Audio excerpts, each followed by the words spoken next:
Assalamu alaikum dear students, welcome to our channel Concept in 5 minutes।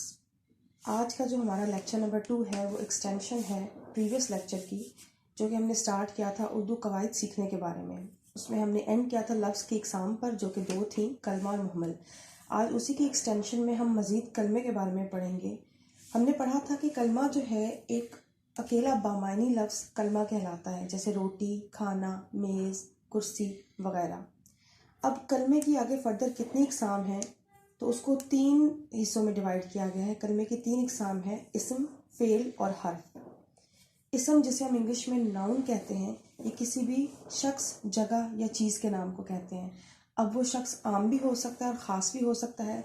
ये further आगे इस्म की इकसाम है, जो कि अगले लेक्चर में इंशाल्लाह डिस्कस की जाएंगी। अभी फ़िलहाल हम फोकस करते हैं इस्म पे।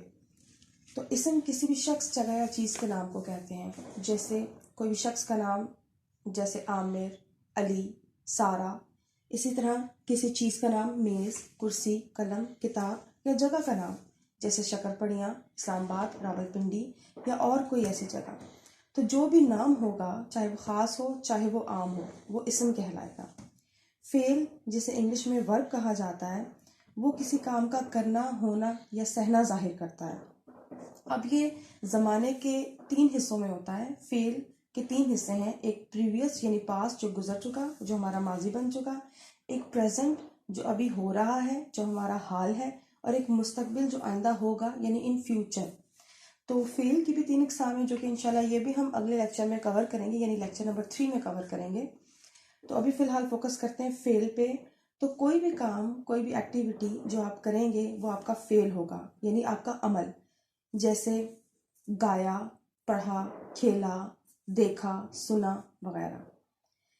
तीसरी चीज़ है हर्फ। हर्फ, जैसे हम इंग्लिश में प्रेपोजिशन कहते हैं, इसका खुद कोई मतलब नहीं होता हर्फ का, लेकिन ये अल्फाज को या ये जुमलों को कंप्लीट करने में मदद करता है। जैसे एक एग्जाम्पल है, किताब मेज़ पर है। अब इसमें जो पर है वो आपका हर्फ है, यानी प्रेपोजिशन है। अगर हम इसको स्किप कर दें और हम ये कहें किताब मेज़ है, तो इस जुमले की कोई सेंस नहीं बनती। तो हर्फ ऐसे अल्फाज हैं जो कि सेंटेंस कंप्लीट करने में आपकी मदद करते हैं। और इसी तरह एक और एग्जांपल है, सालन प्लेट में है। अब में जो है ये भी आपका प्रेपोजिशन यानी हर्फ है। अगर इसको हम स्किप कर दें तो सालन प्लेट है, इस जुमले का भी कोई मतलब वाज़ेह नहीं होता। तो जाहिर हुआ कि हर्फ ऐसे अल्फाज हैं जो कि जुमला मुकम्मल करने में मदद देते हैं। मज़ीद इसी की एक्सटेंशंस इंशाल्लाह आगे हम अगले लेक्चर नंबर 3 में इंशाल्लाह पढ़ेंगे। तो हमारे लेक्चर्स देखते रहिए, इंशाल्लाह आपको पसंद आएंगे।